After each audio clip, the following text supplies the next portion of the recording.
Test one, two, test. Pineapple. Pineapple. All right, how's it sound? Perfect. Perfect pineapple. All right. Ready when you are, sir. They don't know what the fuck they're doing. Do you understand that? Well, hello there, sir. Howdy. How you doing, man? Good. How are you? Good. It's been another slow news week. Nothing really going on out there. What No. sucks is there is a lot of other stuff going on, and like I'm falling into the trap of talking about Epstein every time because like the Epstein stuff is funny to me, and like I quite enjoy what I'm watching. But like while we're doing this, there was a crypto bill passed that I don't even know anything about it. Like I would assume Trump is going to benefit from it, but I'm not ready Yeah, to. and the Yeah. left doesn't really seem to be up in arms about it at all, so I don't really. You know, at one point I saw a headline today that said like that the bipartisan crypto bill is heading towards Trump's desk. So apparently some Dems weren't. Maybe it's good. I don't know, maybe it's good. I'm not even prepared to talk about it, but that's something that we had our eyes on. Like FEMA has been gutted, and we have the first potential hurricane that's going to go across Florida. It looks like and go into the Gulf, and then turn up and go into like Louisiana or Mississippi. Um, Okay. that's another one of those. Even if it doesn't hit full strength like hurricane, it's gonna go across the Everglades, and we'll see what happens to the alligator Alcatraz. But And bottom I line feel is, so bad for those people, man. well, then the other thing, real quick, and I don't have the details on this, but apparently Christy Noem, the HHS secretary, did not renew a contract with basically the people that answer the FEMA phones. So when the Texas floods happened, I guess like it was like thousands of phone calls like for FEMA assistance were going unanswered, and when they couldn't figure out why nobody was answering, it turns out like oh, and I think it was part of Doge, but don't quote me on that. But like, yeah, they cut the contract with the company that answers phones for FEMA, so there's nobody there to answer the phones. So Yeah, he's got Marines in California, and he doesn't send any Marines to Texas to help out. Mexico ends up sending a group of their, I don't saw know, that. federale or something. So he said when he was standing there with Greg Abbott, a week ago, I don't know, 3 or 4 days ago, he said that whatever requests, he's going to give them whatever they need. The thing is, like, even if he ends up not doing it, like, I don't think Greg Abbott will ever get. Greg Abbott's the governor of Texas for anybody that doesn't know, but he's never going to hit a point where Abbott's complaining about the federal response. Like, even if it's terrible, he's not going to cross Trump that way. So I don't think he Yeah. has. I don't think he has to do anything in Texas, but. Well, I think 10 days after the storm, he Abbott actually opened up SNAP benefits for the Okay. people, I guess, helping out or people who don't have homes. I'm not really sure exactly who, but it's like, oh, 10 days after, like you should have Yeah. had that in order snapped. You should have snapped right too, Well, and and gotten they people food. they cut the budget big time for Snap, so I don't know how they were able to. I don't know. We'll see. The people are saying that. So I didn't quite realize this, but the big beautiful bill that just went through wasn't a full like budget. Like I thought it was a budget plus all the other stuff, but Uh, they still have to come up with a budget now in September. Like that only. So they just did what's called the rescissions package, which is where they went through and officially codified the Doge cuts, and it ended up being 9 billion. Remember, Elon promised 2 trillion, then 1 trillion, then half a trillion. 9 billion is the official tally, and that I think is just that passed. an accurate tally or is that So that that false? is that is what they are officially cutting in Congress. So that appears to be the real final number. Is Elon cut 9 billion, and included in that is PBS and NPR and stuff like that. So that got passed, and I think is headed to the president to sign. Yeah. But so what they're saying basically is like, why would any Democrat? Because now they're going to need the Democrats. They're going to need 60 votes in the Senate to pass whatever budget they do. And if you're a Democrat, why would you agree to vote on anything if the president can just come in afterward and do a rescission and take certain stuff out of the budget? So they're saying the Senate is going to have a real hard time getting. I think they need 6 or 7 Democrats to jump on board with whatever budget they do. We'll see. That's going to be a shit show, but we have another month and a half, 2 months till that happens. They're probably going Okay. to, mark my words, they're going to do another continuing resolution. Like it'll still be the Pelosi budget going forward. Um, I got to play a clip for you real quick before we get into Epstein, which I'm going to try not to talk all night about that. But I saw the funniest clip, and I want to say funniest, but I might change that phrasing. The weirdest clip I saw all week was on Fox, and Greg Gutfeld sometimes he'll say shit that like as I hear it, I'm like, did everybody just hear that? Like, this is going to be a big deal. Like, he could get in trouble for that, and then Right. nothing happens. Like nothing. I think it's just expected out of Greg Gutfeld. But real quick, check this out from Fox. This might be the wildest thing I've seen in a while. This is why the criticism doesn't matter to us when you call us Nazis, Nazi this, Nazi that. You know, I'm beginning to think they don't like us. You know what? I've said this before. We need to learn from the blacks. The way they were able to remove the power from the N-word by using it. So from now on, it's what up, my Nazi? Hey, what up, my Nazi? Oh my hey, what's hanging, my Nazi? Nazi, please. Thank God you did a hard eye there. What does it tell you, though? As he was saying, "What's up, my Nazi?" I don't know if you could tell, but he was doing like the "What's up, my Nazi?" I watched that, and my jaw was just at first. Let's go back to the very beginning. Let's learn from the blacks. I don't feel like that's right, but I don't know, man. I'd like to get a black person and see if that's offensive. I just when he said the blacks, I was like, oh, this is Yeah, that was a little cringe. I was like, where that whole thing was cringe. Like what does he mean? Hold on. So what they were talking about leading up to that was that if you're a Republican, you get called a fascist or you get called a Nazi. And even if you say, well, I'm a Republican, somebody's going to call you a Nazi. So they were talking about that. And then he was talking, then he led into let's take the power back like the black people did with the N-word. And let's just start using it ourselves to take it away from our critics. And so he's just admitting that they are actually Nazis. And they're just going to take the power back with that word. I don't know what he was trying to say. Like I had Fox News on during the day and I was listening and working, and then that part happened and I had to go like it fully played and I was like, what did I just hear? And I backed it up and watched it again, and I was just like I stunned disbelief, and I was like looking around alone in my office and I was like, he's gonna get in trouble for that, right? I mean, right? If I ever saw Greg Gutfeld on the streets, I would slap him, like open palm slap to the face. Like I feel like that's what he deserves.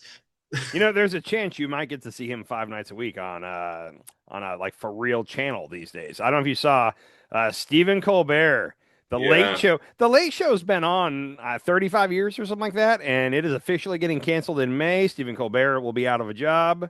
200 people will be out of the job. 200, yeah. And so I have seen, because my first thought, and I think everybody's first thought, because CBS is owned by Paramount. Paramount just settled that lawsuit with Trump, gave him $16 million for the edited Kamala interview, which the edited Fox interview with Trump saying he would release the Epstein files is way more egregious, but whatever. Yes. But I thought, oh, wow, this is part of the deal is Trump hates the late night host. So he told them, get rid of Colbert. And the guy that's buying, it's Sundance Media is buying Paramount, who owns CBS. And I think it's Larry Ellison or something. It's a guy who's a big Trump supporter who's buying CBS, Paramount, that whole thing. So, oh, great. Yeah. So I have a theory that they're killing the Late Show, and then Gutfeld is going to be on CBS like opposite. It'll be Fallon, Kimmel, and Gutfeld. Who owns CBS right now? So it's a lady, and I cannot remember her name, but she wants this merger to go through. She's gonna get billions out of this. Like she's ready to cash in her Paramount chips. So Couldn't she have found a bet? Like, she's a Democrat though, right? Oh, I don't have any clue. She's a billionaire, so she probably votes Republican. So she just doesn't care. She just wants the money. She wants the money, and the only like this. Had Kamala won, this merger would have gone through no problem. Like it wouldn't have been a deal. But the government has to approve of mergers. So as soon as Trump won, now he's got conditions. Like if you want this merger to go through, I got to get something out of it. So yeah, of course. Yeah. So I don't know. I think that'd be interesting if it was Kimmel, Fallon, and Gutfeld on evenings on like what do you call that? Just regular news channels. The main. Gutfeld's not funny. He's not funny. I've tried to watch. He has a show. Like, he has a show right now that's on opposite of all the late night shows, and I've tried to watch it, and it's not humorous to me. Although I know Republicans that, like my aunt, thinks Gutfeld is hysterical. Like she's like, you know, every time I see her, she tells me, you know who you would love, and the answer is always Gutfeld, and I'm always like, you've told me this before, and no, but I do know Republicans that like him. So, have you ever watched it with a Republican? I haven't. I've never watched Fox. I'm curious if they actually laugh. Like if they laugh like out loud about stuff. Because there's stuff like Colbert. Like I remember, like I get little clips from his every once in a while, and sometimes I laugh out loud about it. Like I'm like, ha, that was good. Oh, I laugh. Colbert and Jon Stewart crack me up, which I'm going to say real quick. Sure, My yeah. my dream would be leading up to the midterms. Comedy Central goes back to the Daily Show with Jon Stewart 5 nights a week, or I guess 4 nights a week because they don't do Friday, followed by the Colbert Report. Give me 6 months of that leading up to the midterms, please, dear God. They're not going to do it, but that would be so awesome. Oh, that's a good. You know what? They might actually bring Colbert over To the Daily to Show. to Ooh. Comedy Central. At Well, least Comedy Central. the Daily Show's they haven't really had a host. Jon Stewart does it on Mondays, and then they alternate people the rest of the week. Yeah, Imagine if it was Jon Stewart on Mondays and then Colbert the rest of the week. I think that'd be that would be pretty sweet.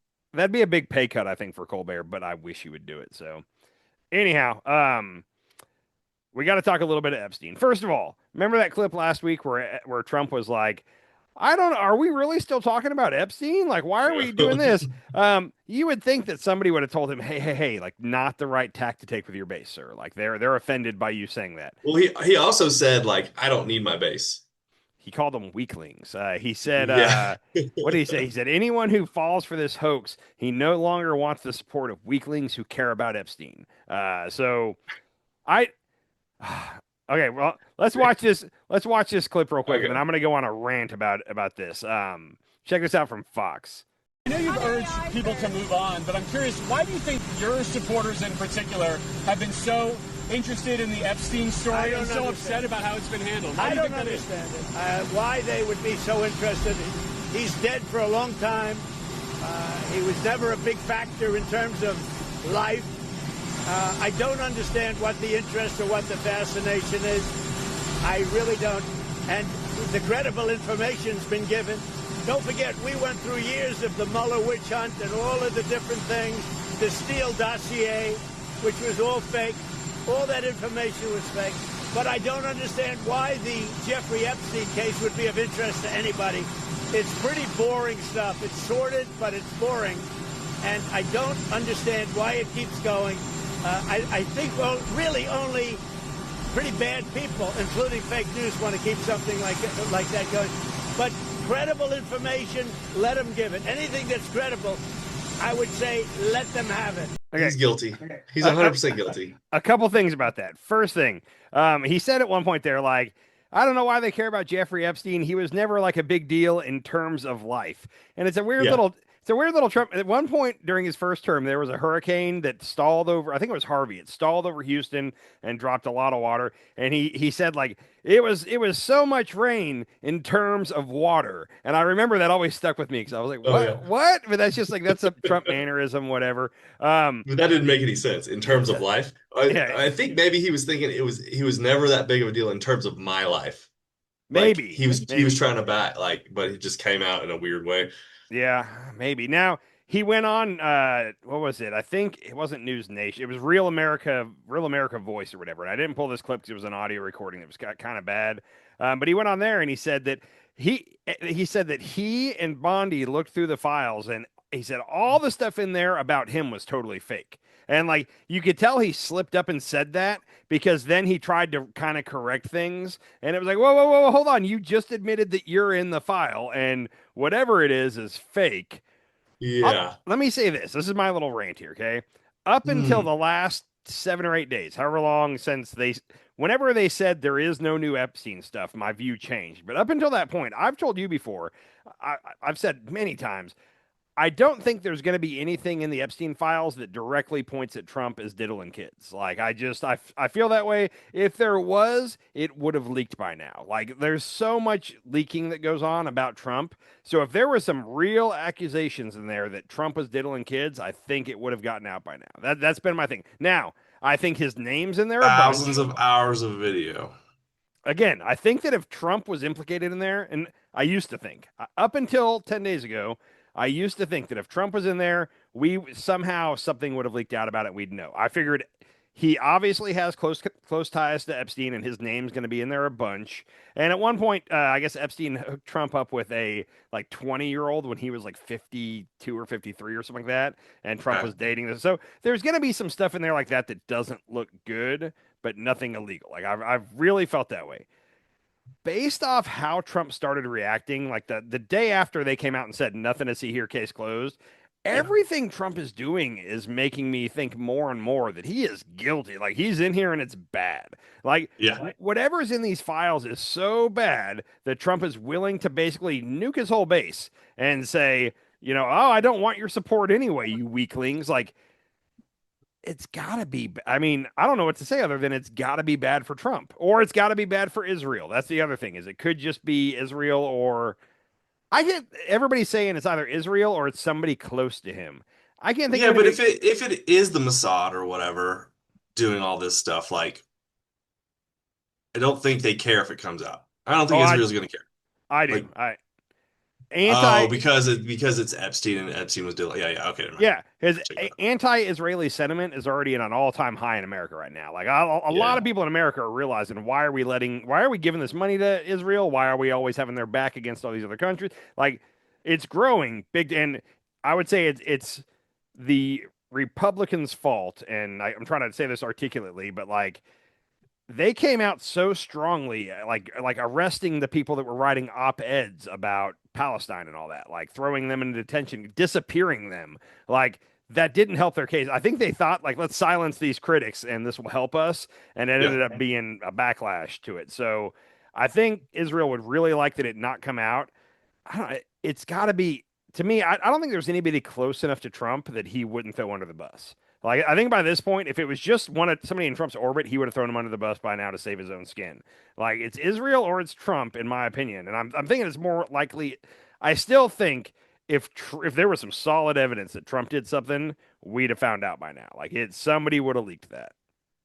yeah. That would make sense. Yeah, but it's not just me who thinks that Trump is acting weird as shit. I don't know if you've seen. I follow a lot of hardcore Trump supporters, Oh, and they're even. Have you seen it? yeah. Yeah. What? Have you seen Alex Jones? Oh yeah, Alex Jones. Yeah, he was throwing up and crying So he, the first day, and then the next day he came out and said, "Oh, Trump is." I think we talked about this last yeah, time. we did. Trump So is.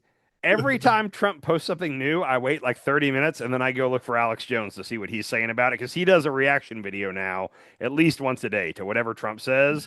And I do have to play the latest Alex Jones video. He loves to do these in his cars, but this is after Trump was basically saying, if you believe this Epstein stuff, you're a weakling and I don't want your support, blah blah blah. Like after all that, here's Alex Jones's response, okay? And I'm getting really concerned here at this point because the flip-flopping and the 180ing and the going back is just the biggest train wreck I've ever seen. And it's not in character for you to be acting like this. So we want your agenda to succeed. I've done deep research, never saw you involved with Epstein and criminal activity. So why are you acting like this? You made a deal with the establishment to leave you alone. Have they rolled over? U.S. intelligence we know is involved. Mossad, CIA, MI6, we already know that. But instead, you just continue to say nothing to see here, move along, though go ahead and release information, but there's no information to release. Contradiction for contradiction, flip-flopping after flip-flopping. 180s on 180s on 180s. Jesus, I'm on a roller coaster here. And then, it's only fake news is concerned. Oh, like MTG and Tucker Carlson and myself and Joe Rogan and the American people. This is something that finally got our attention. People finally woke up to this. People finally understand, a window in the deep state with all this. And so you signing on to this and flip-flopping is just self-harming. I mean, please, President Trump, stop. If you want it to go away, just be quiet. It's like there's a gun to his head saying, you better come out and say none of this exists or we'll release it. It's bad. It's getting worse by the minute. And I support you, but we built the movement you wrote in on. You're not the movement. You just surfed in on it. And I'm telling you, man, the Democrats we know are pure evil. My God, they promote pedophilia and everything openly. So why the hell are you acting like this? Please stop now. So Why are you acting like this? Because you're guilty. Because he's guilty, bro. dude, that was amazing to me because, like, in the first term, I never saw like the hardcore Trumpers turn on him for anything. And like right there, Alex Jones is like, "Why are you acting like this? Please stop." And the key part of that was you rode in on the wave that we built. You didn't create the wave. You just wrote like basically. That's almost Alex Jones saying you're dispensable. Like we Yeah. created this. We don't need you. That I'm not saying that and this might all change in a couple weeks. They might all forget about it and be back to kissing Trump's butt. But like, there was never a moment like this in the first term, like where they were this not on his side. There was this kind of Yeah, fracture. yeah, never. I'm trying to think. Yeah, never. No, No, he's never had none. this kind of fracture. Nothing. Even the grab him by the pee, like They didn't that. care. Yeah, They that didn't. didn't cause this. Nobody. So They didn't, yeah, this this is is crazy. I would be curious to know, like, because all we're hearing is like these like YouTube people. We're not really hearing from the people. Like, I feel what people? like the citizens. Okay. So I feel like Alex Jones is hearing from his audience, and then he's relaying stuff he's hearing from his audience to us, to I'll YouTube and Donald Trump. I'll tell you this of the because I talk to MAGAs all day long up here. Like I are Republican voters, some MAGA, some are just Republican voters that aren't MAGA. But I would say like 70 to 75% of them are kind of like Alex Jones is saying right now, where they're almost like, what is he do? Why is he doing this? Like they're not happy with how he's handling all this.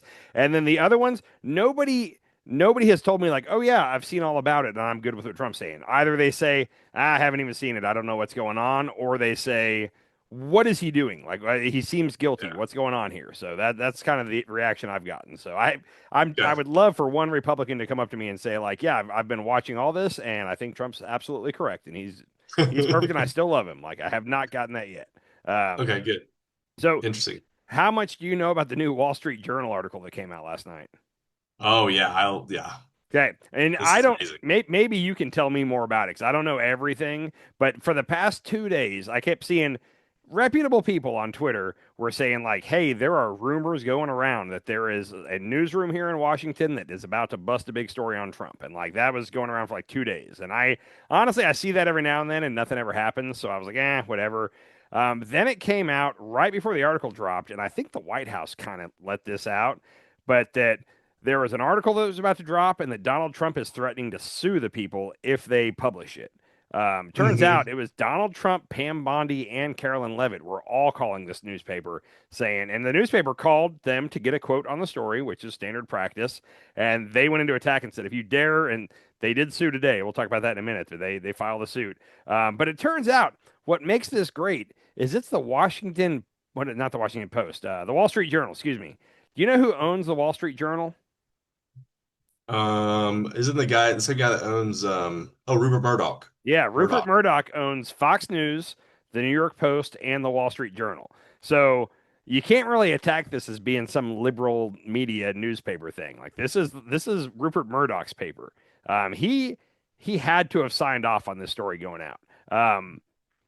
The story and did you actually read the article? Because I've just been hearing about it. I haven't read the article. No, I didn't read the article, but I did hear about it. They're not showing us the actual letter. They're not. So the letter we should tell people. It's a Ghislaine. I don't want to say Ghislaine, but I feel like that's the only way I can say it. Ghislaine Maxwell. She put together a book for his birthday. It was in 2003. I don't know how old he was turning. Trump was 51 or 52 at the time. But she wanted to put together a book of like happy birthday cards from his friends. That book got turned in as evidence to the DOJ or FBI in 2007, and it was in their possession for a while. Nobody knows if it's still in their possession or maybe it went back to the family. Epstein's brother is all over the place blaming Trump for a lot of this, so maybe he gave it to. Nobody knows how the Wall Street Journal got it. They're not showing it to us yet, but apparently Trump's birthday doodle is what they're calling it was Yeah. a naked, like written in Sharpie, which is very Trump, but a naked woman, Yeah. boobs, and then where the downstairs private area hair would be. I'm trying to say this right. His Big signature was there, and his signature was supposed to look like the hair of the pubic area. The bush. Yeah, and then there was some kind of a little imagined conversation in the body of the woman that was like It was I can't super remember. weird. It was really weird, and It was like Trump going back and forth with Epstein, and like it was just the weirdest like it was back in and that. forth. I wish we had pulled it up because I would love to read it out loud. But the ending part was like the weirdest one where he said, "Oh, it was Something about a like secret. yeah, something of We'll pull it beautiful up in a secret." second. We'll pull it up in a Okay. second here. But in the little imagined conversation, he called Epstein an enigma, And then there was his doodle of a naked woman. So Trump comes out. Trump came out against it hardcore. JD Vance came out and said that this is bullshit. Like he came out hard. Don Jr. Everybody came out hard as soon as he got posted, denying that this is true. Trump and Don Jr. and I think a couple other people, they were like, hey, Trump was first to say, he goes, I don't use the word enigma. Enigma is not a word I use. And he said, I've never wrote a drawing, which it's not, but said, I've never wrote a drawing in my life and I don't use the word enigma. And then Don Jr. was like, there's a certain way my father talks and he doesn't use words like enigma. Immediately, the internet found, so in his book, several times he used the word enigma. Now, he didn't write his book. He had ghostwriters. But then they also found speeches. There was one speech where he used enigma twice to refer to Ben Carson as an enigma. That's right, yeah. Within 5 or 10 minutes, there were several examples of Trump using the word enigma. Then there were also, quickly, oh, look, here's all these doodles by Donald Trump. Apparently, he would do a doodle for charities, which I didn't know this. This is a thing celebrities do where they ask celebrities to do a doodle and autograph it, then they auction it off for charity. And Donald Trump has done this. There are several of them. In fact, can you pull these up real quick just so everybody can see?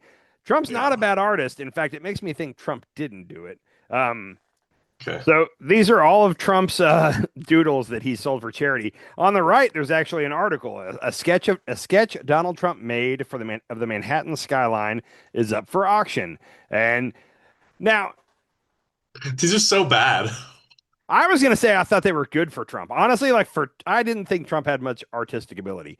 There's like one this one's okay in the middle. The very middle one's pretty decent, I think. There's times where he tells lies that are like unnecessary lies, and it's like, why? You had to have known that there was a newspaper article about a doodle you did. Like, you've done them for charities for a long time. Like, and I've seen more. These were just the 2 pictures I pulled. There are other doodles from Trump out there that he has sold over the years. So why would you lie?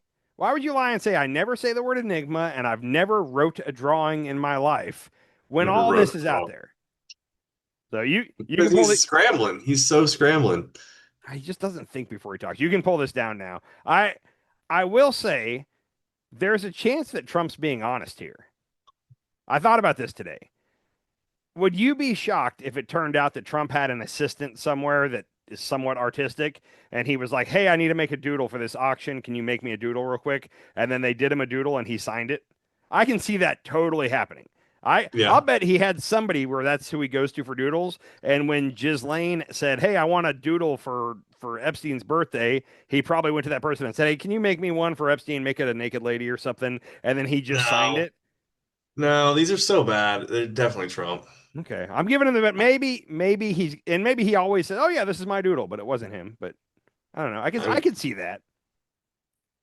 No, I think he's so narcissistic that he's like, yes, I can make a doodle. I'm the best drawer in the world. So what's sad?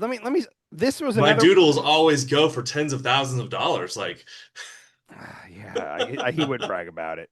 But like, this is another one of those where I'm confused by what Trump is doing. He's like, this is a weird hill to die on. Okay. Like, okay. So he wrote, it's already established that he was friends with Epstein at this period of time.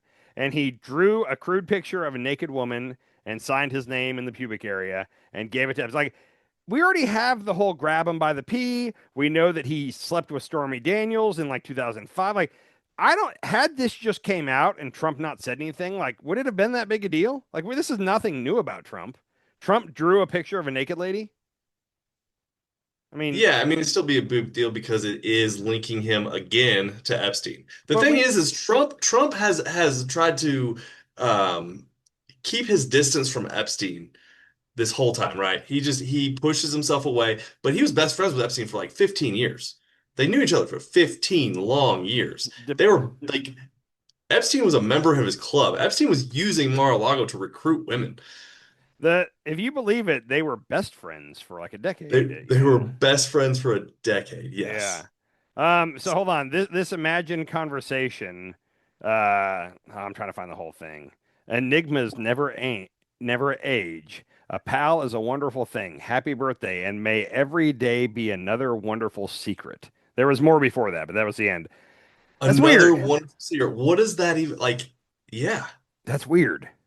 So Trump today filed suit. He's suing them for libel, which means both sides are going to get deposed.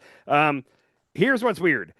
They did. I think that the Wall Street Journal would have been better off showing the picture and saying, "Here it is. This is what we got," and they didn't. And there's two reasons they could be doing it. One would be, and I listen to smart people talk about this, but whenever somebody tries to leak something from the FBI, like if you print it out somewhere, they know that you printed it. So you can't print it out. What you can do is you can take a picture of the screen with your phone.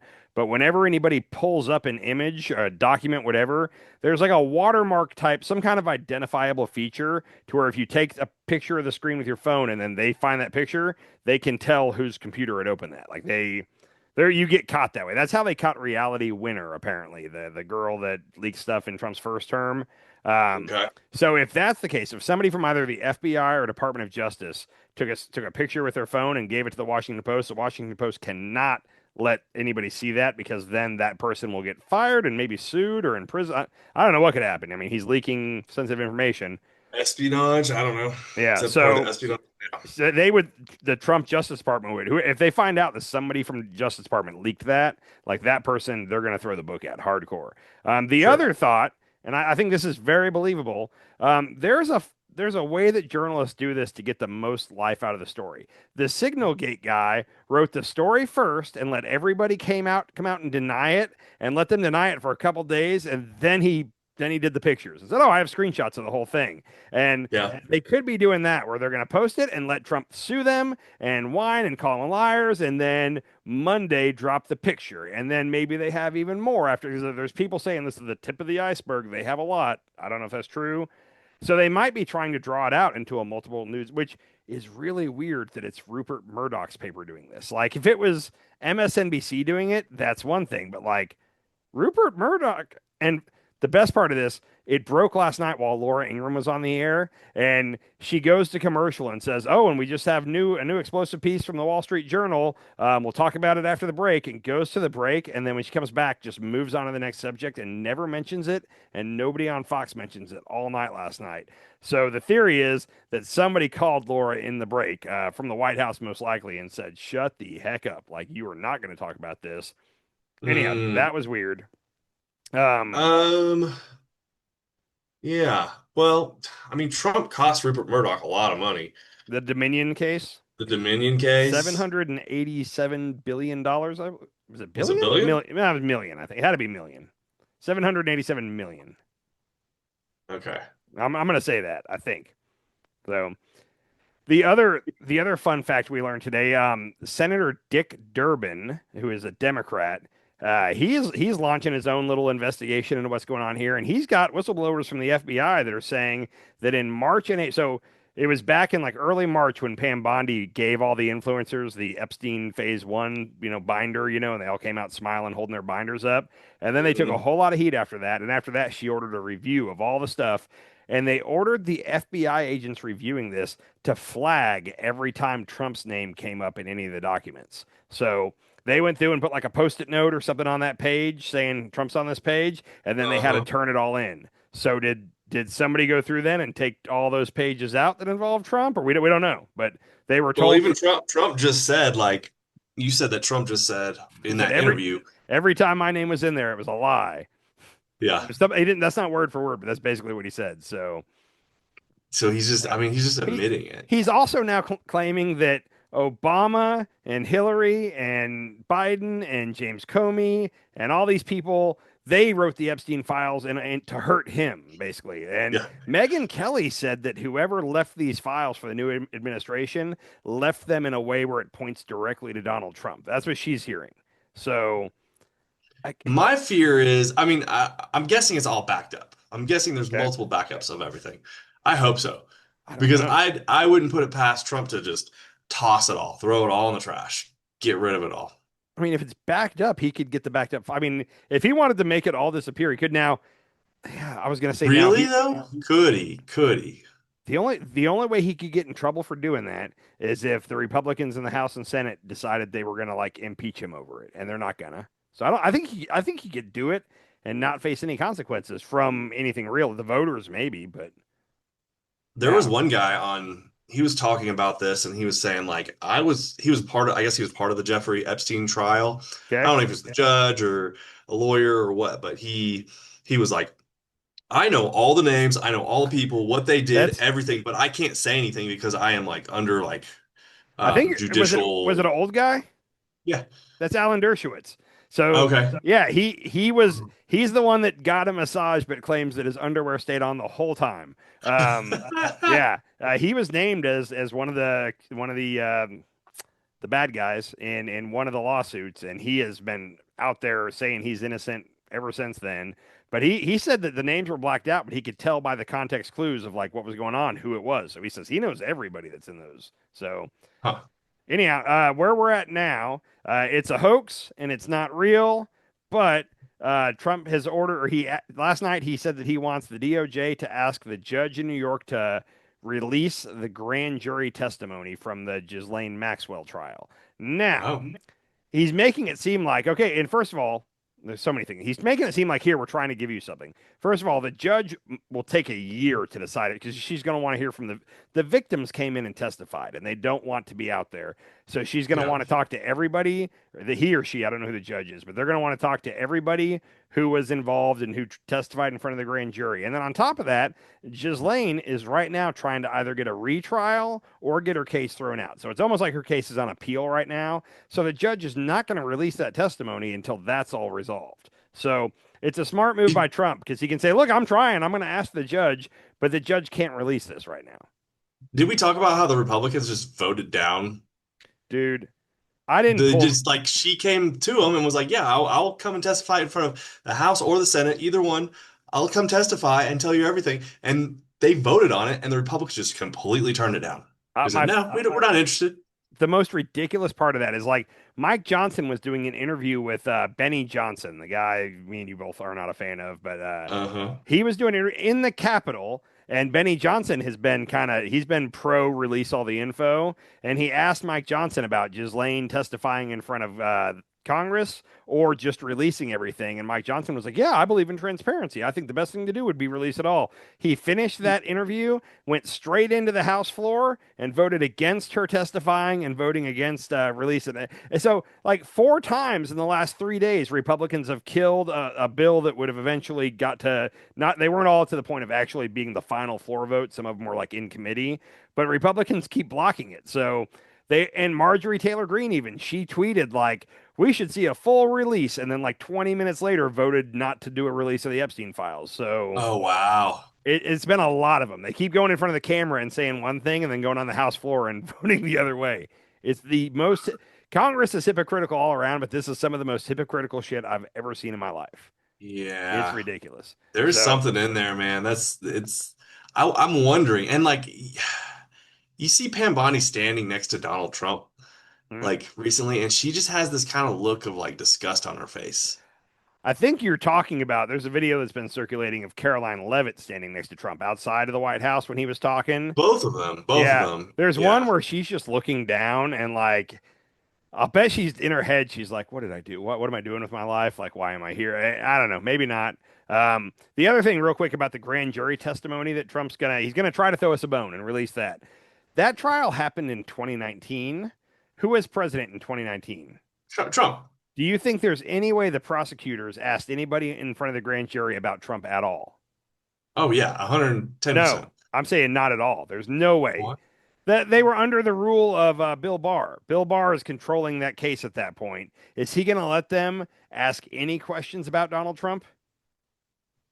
Oh. He's the Oh. president at the time. They're Interesting. going to keep this narrow and focused and not let Trump come into this at all. Bill Barr would have made sure that this didn't veer into any lane Trump could be in. Well, it's so interesting that there's like multiple women that have like killed themselves that apparently Trump was like underage diddling. And I don't know that there's a girl named like Katie Johnson or something like that. Katie She's the most Johnson's a famous big one. She Yeah. claims apparently if you Google Katie Johnson, there's a ton about her. And that's not even her real name. She like Okay. wanted to use a fake name and she got threatened and dropped the case completely. Like Trump's there's minions There's a theory too that because she was getting threatened, like death threats against her, but then when she dropped the case, there's a theory out there that she got paid and she signed an NDA because she hasn't said anything since. And rich people do that all the time. How much is it going to take to make this go away? So there's a theory that, and we would never know because she signed an NDA. But yeah, she was the most famous one that said that Trump and Epstein both diddled her.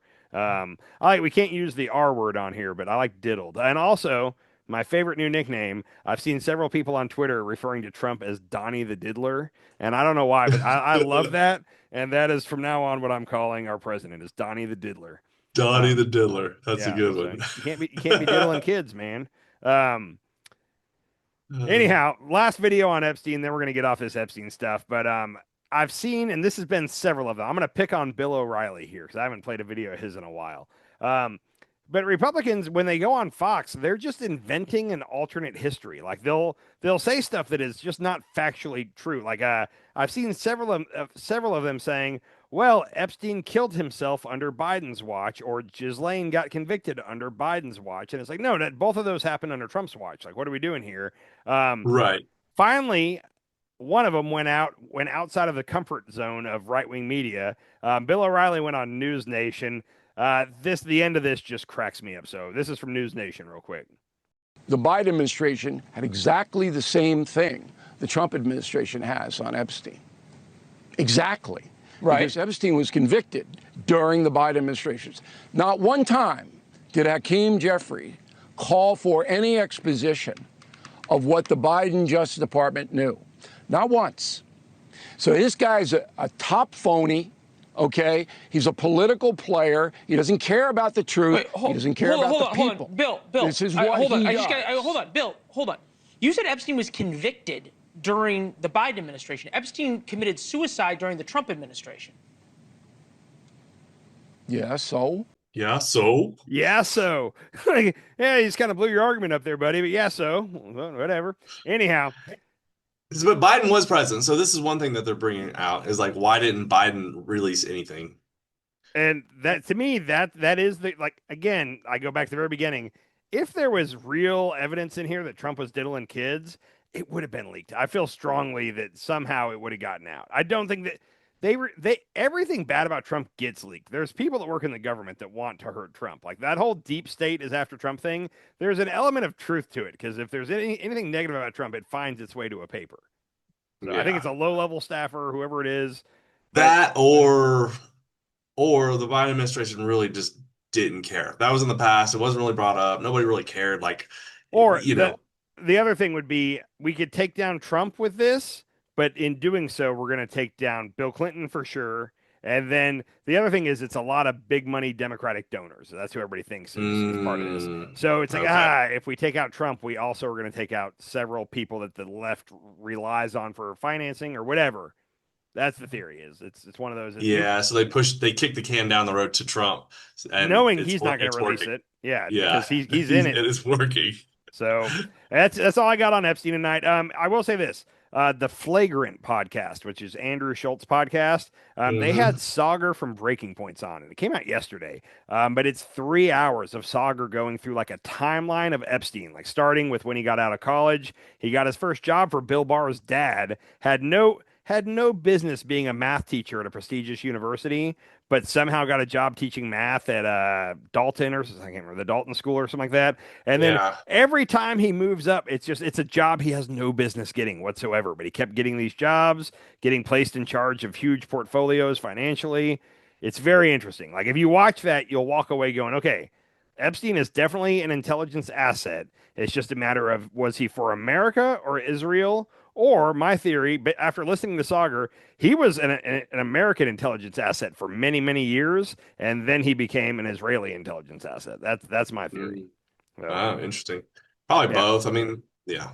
Yeah. So, yeah. And they also, Sauger makes the point that he was used more for money laundering, and it's just he also happened to be diddling kids on the side, and they were like, dude, stop it. Like, we can't have you going in. And it was more of like the governments were like, God, Epstein is diddling kids again. Like, we got to make this go away. But it wasn't that's what I came away from this thinking is like, it's like, I used to think that the diddling kids was like, oh, he's getting dirt on people to use like for the Israeli government or for our, but it seems more like he was financially, and you got a really good asset that's helping you, like weapons. What do they call that? I want to say weapons laundering, but basically illegal weapons manufacturing and selling, doing all that stuff. He was doing all that hardcore in the 80s and 90s, and I think it just became a point where it's like, God, this guy is so useful to us, but he keeps diddling kids. Somebody tell him to stop. Like I think that's where I'm landing on it. It was just a hobby. Yeah, pretty much. Is... Like, anyhow, I'm done with Epstein for tonight. I don't want to spend all night on that. I've said this for the past couple of weeks, but you know who is absolutely killing it out there right now? You're not going to like it, but we got somebody on the left who is murdering on a daily basis. Tucker Carlson. Nope. I wouldn't say Tucker's on the left. Tucker's making some damn good points. Oh, somebody on the left is murdering? Someone on the left is hitting Trump hard daily, and it's comical. Like, he's doing it well. He's doing everything the left wishes we had someone who would do. It sucks that it's this person. Gavin Newsome.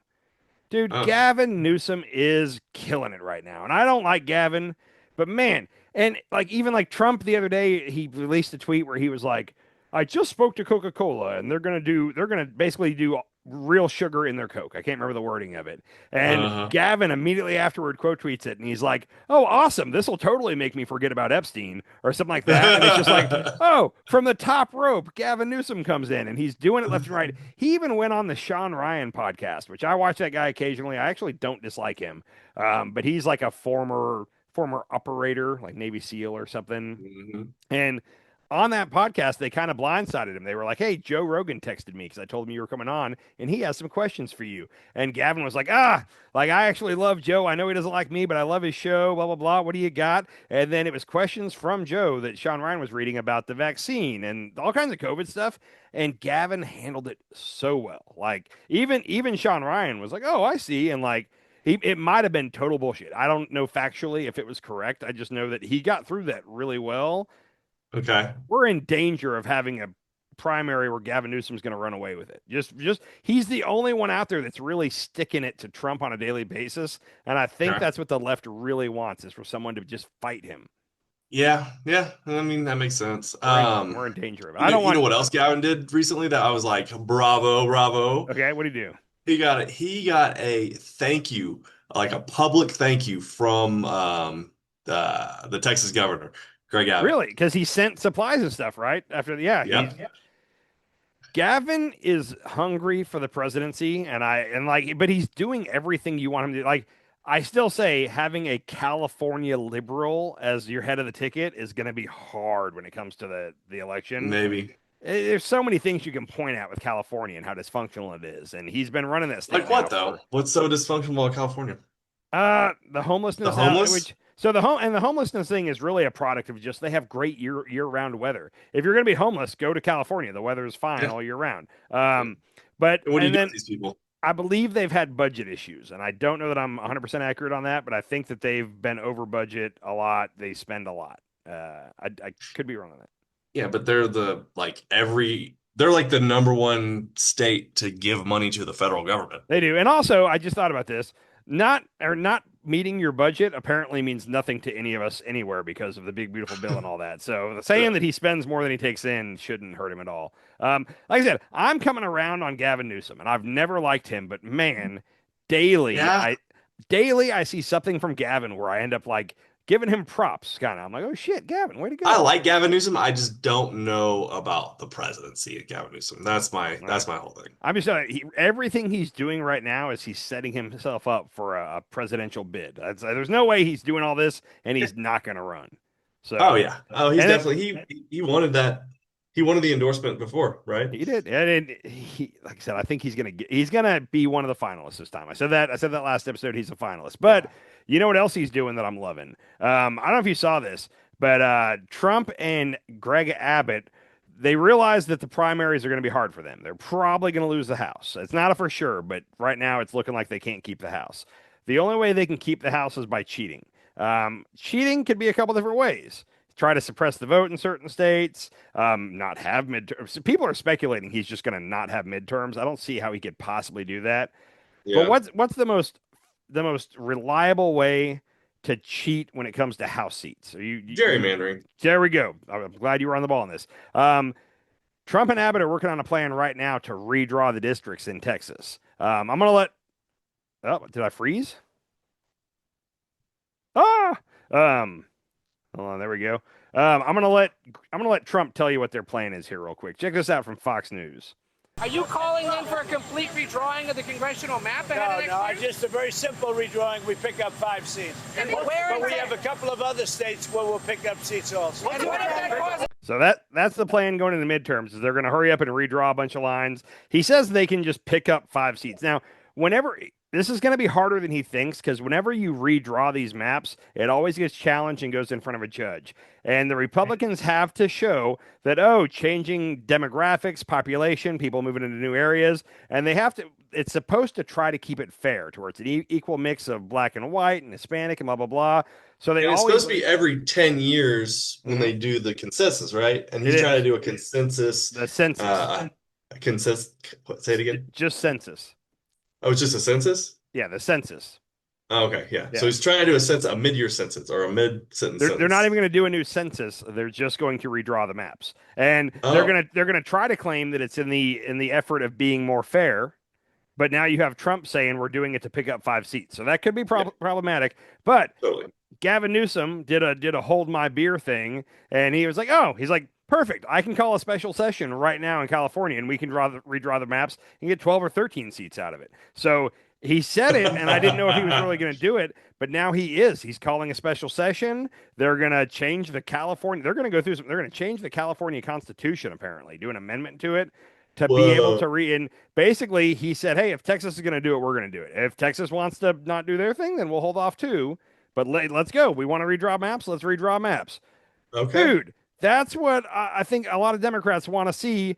If they're going to fight unfair, then we should too. So anyhow, Greasy Gavin. I haven't been listening to Kyle Kalinske, but once Gavin officially starts running for the presidency, I think Kyle's going to have a meltdown. We'll see. So, well, he's another Democrat. He's just another Democrat. He's a corporate Democrat. Corporate Democrat, yeah. He takes corporate money. Yeah. He's greedy Gavin, greasy Gavin, whatever you want us to call him.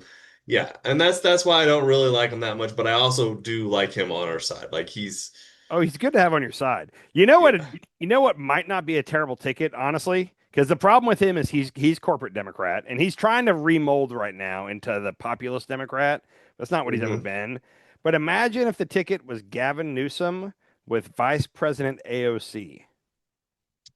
That would be cool. That's not a bad ticket. I don't like either of them. I'm just saying from a who can win. But here's the thing is, like, if the Democrats just actually went populist, they would win. They would just hands down win if they just went populist. If they actually did what the people wanted.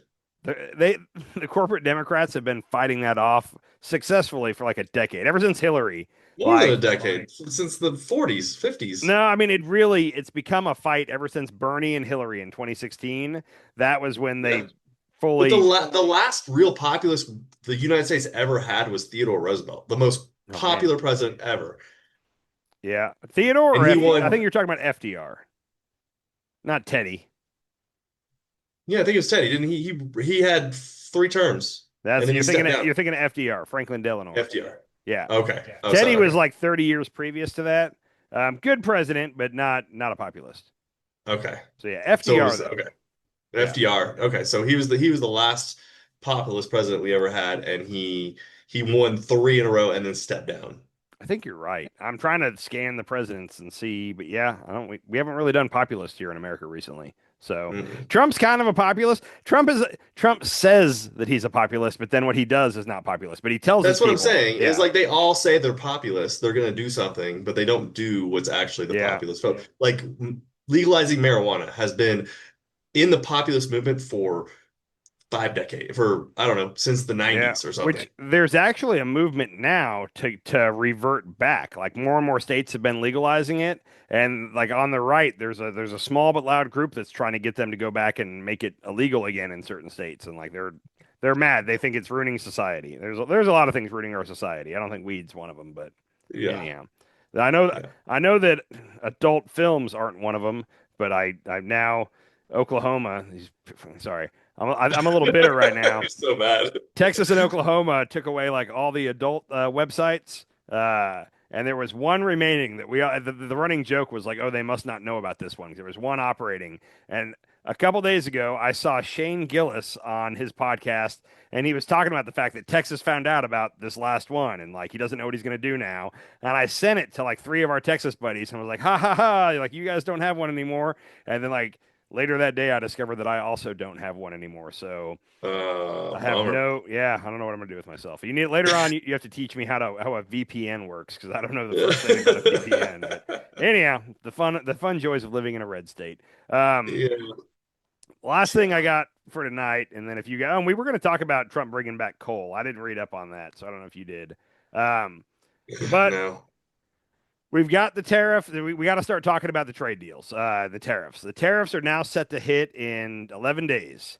August 1st. Real quick, do you think that they're actually going to go into effect, or do you think that he's going to give another extension? What's your gut telling you? Oh, he's going to go extension. Extension again? Yeah. I think you're probably right. I don't see any way that no, hold on. He sent the letters, right? he sent the letters, but he's not telling us what was in all the letters. Okay, but we've heard about some of the letters and what were in some of the We know what letters. the rates are. And my guess is that he just copied and pasted. Like, So apparently he changed whatever the Liberation Day tariffs were. He changed them all by like 1 or 2% up or down to make it seem like he wasn't just using the same ones, but he's basically using Liberation Day tariffs. So real quick, so 10%. I think he's gonna stick to 10%. I think he's just gonna, if he sent the letters, no, he's tacoing. He's gonna taco again. Okay, I don't know. So I'm you going think back we're gonna and have like forth. 20 to 35% tariffs on all these countries? 50 if you're Brazil. Dude, that's crazy. Yeah, because they won't drop the That's charges insane. against This is Bolsonaro. Yeah, it's so funny. Real quick, I thought this was interesting. Trump is counting as his trade deals China, Vietnam, and the UK. The UK agrees they have a trade deal. Okay. China, they have an extension to, and they agreed they have a framework of what they're going to talk about, but he's calling that a trade deal. It's not, but okay, let's call it that. Vietnam was 20% for anything made in Vietnam, 40% for pass-through items, but nobody else knows what the rest of that deal is. Like, what did we get? What did they get? So they actually asked Trump the other day on the tarmac, and we have to watch this real quick because I thought this was hysterical. This is again from Fox News. All right, do you plan to release more details of the Vietnam China deal? Is there going to be a paperwork released to public? Well, I might. I don't think it matters how much you release of the deal. We have a Vietnam deal, and I would say that deal is being pretty well set. It's pretty well set. Again, that's an opening of their country. They've opened it up. Just so you know, these were closed countries. They were wonderful people, wonderful leaders, very strong, smart leaders. But their countries were closed to us, but our country wasn't closed to them. And so I said, you got to open up your country. So we're going to see. But the Vietnam deal, we may open it. I mean, I don't know. I can't tell you. Is it necessary? No. Yeah, I don't think so. Not necessary. So he's saying the question was, are you going to tell us what the deal was? What's in the deal? What are we getting? What are they getting? And he said, I don't think we need to tell you. Like, I mean, he looks at Howard Lutnick like, do we need to tell him what's in the deal? We don't need to tell him what's in the deal. There's no deal. Dude, and also Vietnam was not closed to us in any way, shape, or form. Now he's mad that they don't buy our rice. Well, yeah, they buy their rice. I can't remember if it's from China or Japan. They buy their rice from somewhere there because they don't like what we put in our rice, all the additives. They don't like that. Japan, he was saying the other day that Japan won't take our cars. They're closed off to us. They won't buy our big vehicles. Well, yeah, all the streets in Japan are tiny. First of all, they make better cars than us, but also the streets, way better cars than us. The streets and the parking spots are all tinier. Like they're not buying F-150s. Like they're not buying our trucks. They don't want our cars. There is no. I think there's a 5%, and it's not a tariff, but it's a value added tax or something like that on our cars going in there. But like even if that was gone, they're not buying our cars. Like they don't want our. When you got Honda, they have Toyota and Honda. Like, but what if you want a Ford Focus? I mean, come on, or a Chevy Malibu. I mean, I'm sure some people over there have Ford Focuses, but it's not a lot. They're not. Yeah. Yeah. again. So They don't want our cars. he keeps saying that all these countries are closed off to us, and I don't like. I've listened to economists talk about it, and they're like, "Well, what does he think is closed off? Like nothing with Vietnam was closed off. They just don't want to buy our stuff like that. You can't make them buy our stuff.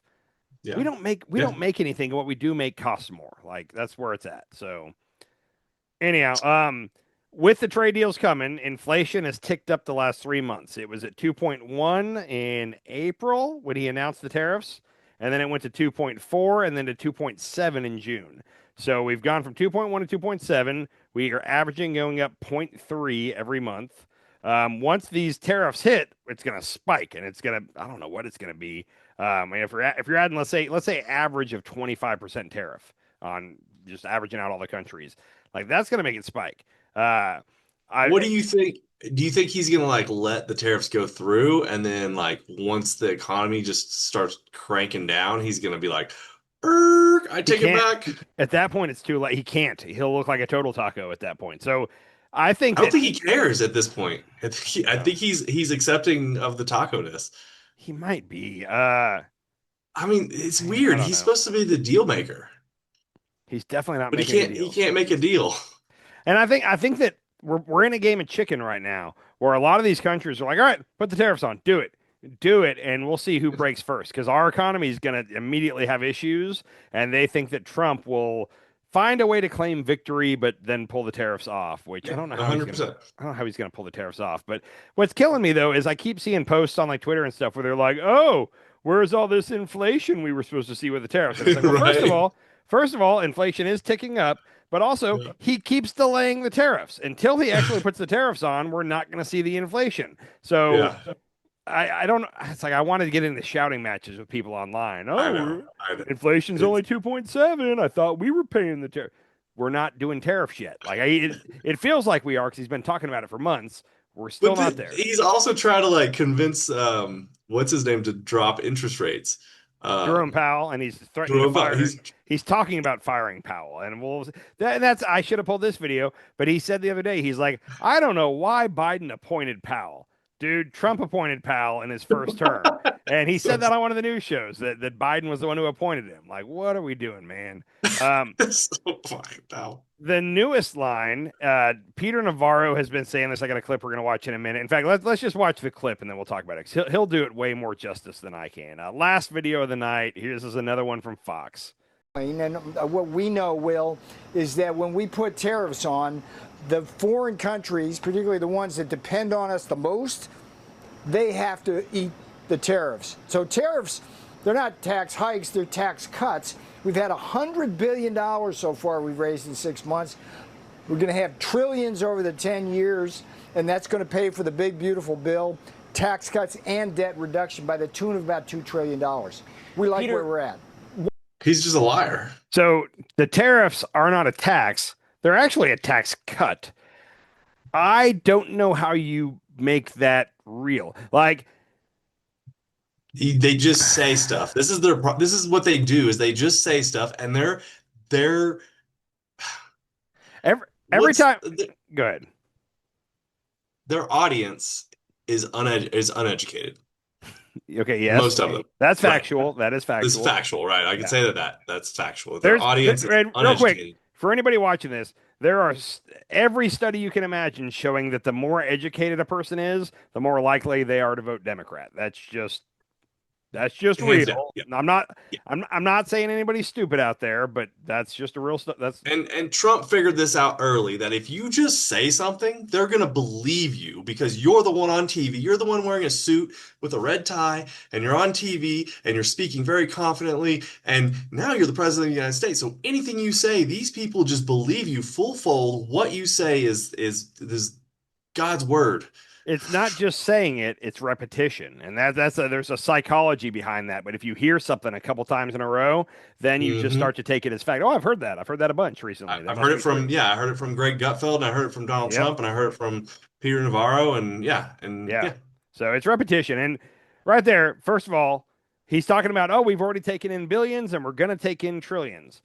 They're celebrating, like, and I saw the White House even posted, like, we took in a record however many $1 billion in tariffs last month. Like, that is a tax increase on the American people. So, like, instead of celebrating we took in this much, you should say, congratulations, we raised taxes on Americans by however many billions of dollars because we're paying that. So, 100%. I haven't had anybody argue that with me recently, but people that try, oh no, we don't pay the tariffs, the foreign country does.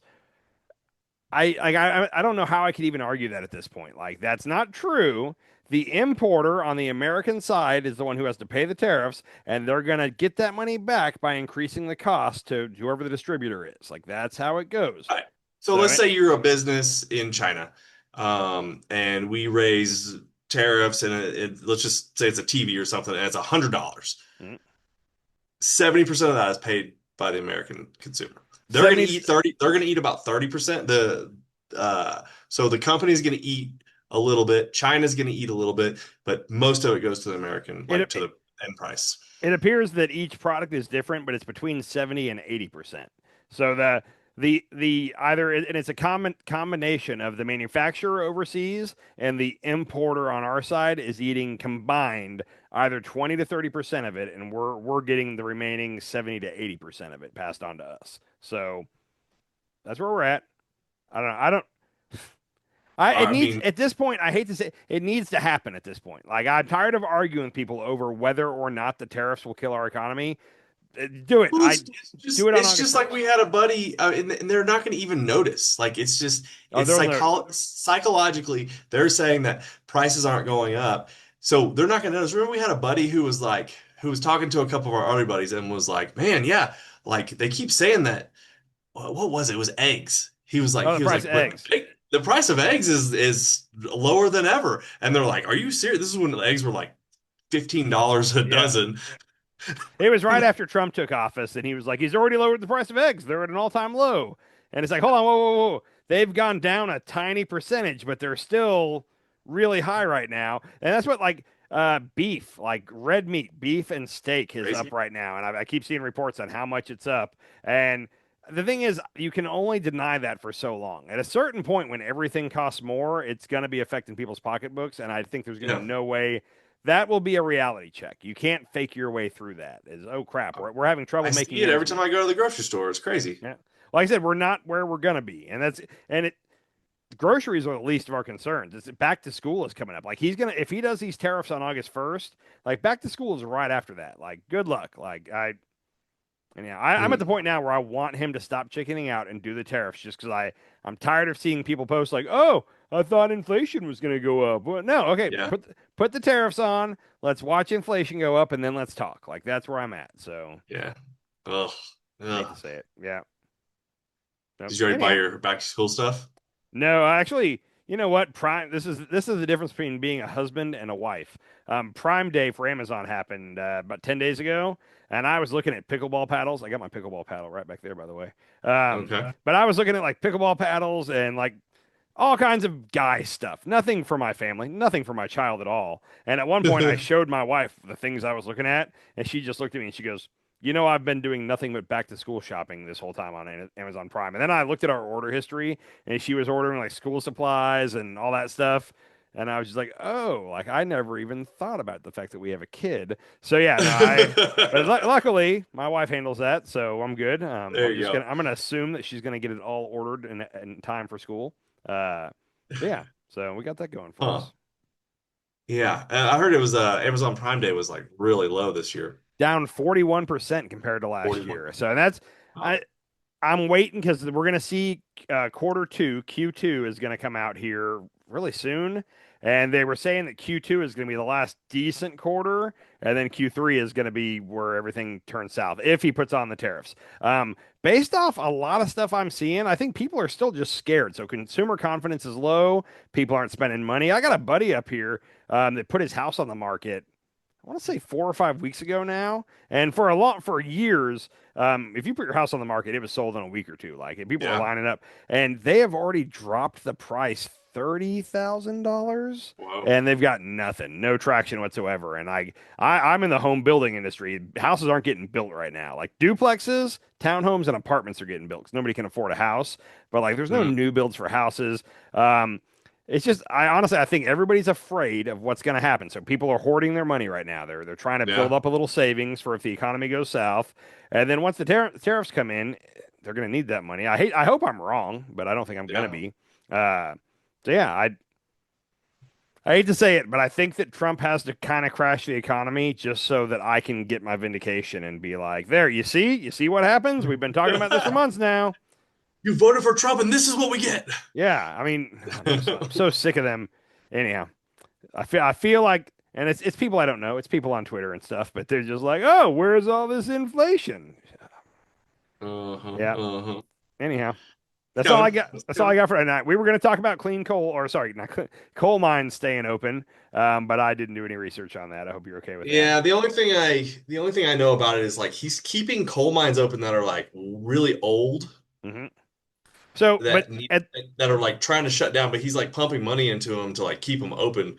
Well, and at the same time, though, he's removing federal dollars for like things like black lung and other diseases these coal miners get. Like we're stripping the protections from the workers, but still keeping the coal going. I don't know who I don't know if there's anybody that's like screaming for coal. Like I'm sure there are some like towns in West Virginia where everybody works at the coal mine, and it would be bad for them if the coal shut down. But like overall, like we have this weird thing where like every other country is moving on from coal. Everybody's moving into renewable energy and green energy, and like that's the future. And we're like refusing to get with the times. Like we're like, no, we're gonna keep burning coal. Thank you very much. Yeah, I mean, so I think this just recently, renewable energy outpaced fossil fuels. Here in America? Yeah, I think it was the world. Okay. Maybe it was America, maybe it was the world. I don't remember, but they outpaced them, and we are cutting back on all of our renewables. They're saying that we're going to have like widespread blackouts because we're like getting rid of some of our renewable energy stuff because Trump just doesn't like renewable energy. So, and what that is cause cancer. Well, and what that is the projection of how much energy we're going to need. And it's like by 2030 with all these AI processing buildings and all that and data centers or whatever. Apparently those things just eat energy. So there's a target, like somebody worked out a chart and it's like, here's how much our energy production needs to grow each year over the next 10 years to match what we're going to need. And the way that they had that planned out was we're going to do it through green energy, windmills, hydroelectric, solar, all that stuff. And then Trump came in. And part of the big beautiful bill is that and if you get your project started by the end of 2026, then you're good to go. But any project starting after 2026, when 2027 hits going forward, you lose all the subsidies and there's actually increased taxes on it. So it makes it not affordable to do. So yeah, maybe we're going to open way more coal mines. I don't know how we're going to get this. Maybe he's looking at opening some nuclear plants. He hasn't said that. Maybe, I don't know.